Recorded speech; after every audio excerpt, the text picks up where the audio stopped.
ভাই আমি আমার এক চাচার বাড়িতে আসলাম। আমি আপনাদের সামনে গ্রামের দৃশ্যগুলো তুলে ধরবো।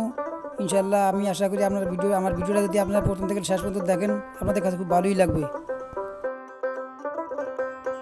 দেখেন ভাই, কাঁঠাল বৈশাখ মাসে কাঁঠাল গাছে কত সুন্দর কাঁঠাল ধরে, গাছে প্রচুর পরিমাণ কাঁঠাল ধরে, কিন্তু এবছর বর্ষা না থাক কমের কারণে কাঁঠাল খুব কম ধরছে।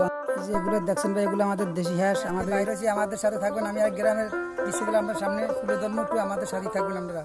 এই যে আমার হাতে রশিটা দেখছেন ভাই, রশিটা হলো মানে যে একটা আরমুজ গাছ দেখা যাচ্ছে, ওকে রাত্রে বাদুর আরমুজ খেয়ালায়, রাত্রিটা টান দিলে বাদুর গাছ উড়িয়া উড়িয়া চলে যায় গিয়া, এই যে টান দিলে বাদুর চলে যায় গিয়া। দেখুন আমি আজকে আমার এক চাচার বাড়িতে আসলাম, দেখলাম যে হে গাছ থেকে এই মাত্র কাটতে আছে কলা গুলা, তো সুন্দর কলা, এগুলা পাকা খাওয়া যায়।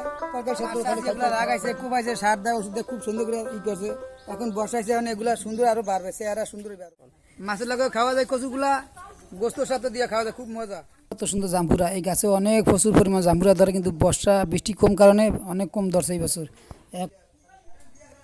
এই যে ভাই দেখেন ছাগলগুলা কত সুন্দর, ছাগলগুলাকে বিল থেকে এখন পানি, এই জন্য ঘাস কাটতে না ছাগলকে খাওয়াইতে হয়। আমার অনেকগুলো ছাগল, এই ঘাসের অভাবে অনেকগুলো ছাগল মারা গেছে। বিলের সাথে সারা ওইখান দিয়ে জোয়ার যখন পানি আসে বন্যার, তখন এই পানিগুলো এখান দিয়ে ঢোকে, এর সাথে বোয়াল মাছ, শোল মাছ, এগুলা মাছ এটা ভিতরে এসে পড়ে, কই মাছ, শিং মাছ, জাগুর মাছ, যেগুলা। ধান কাটতে নিয়ে গেছে, এখন কৃষকরা ধান নিয়ে গেছে, এখন খালি নাড়াগুলা ফুরিয়েছে বিলের ভিতরে। আর কিছুদিন পরে জমিগুলো আবার চাষ করে আবার মোটা ধান করবে তার জমিনের ভিতরে।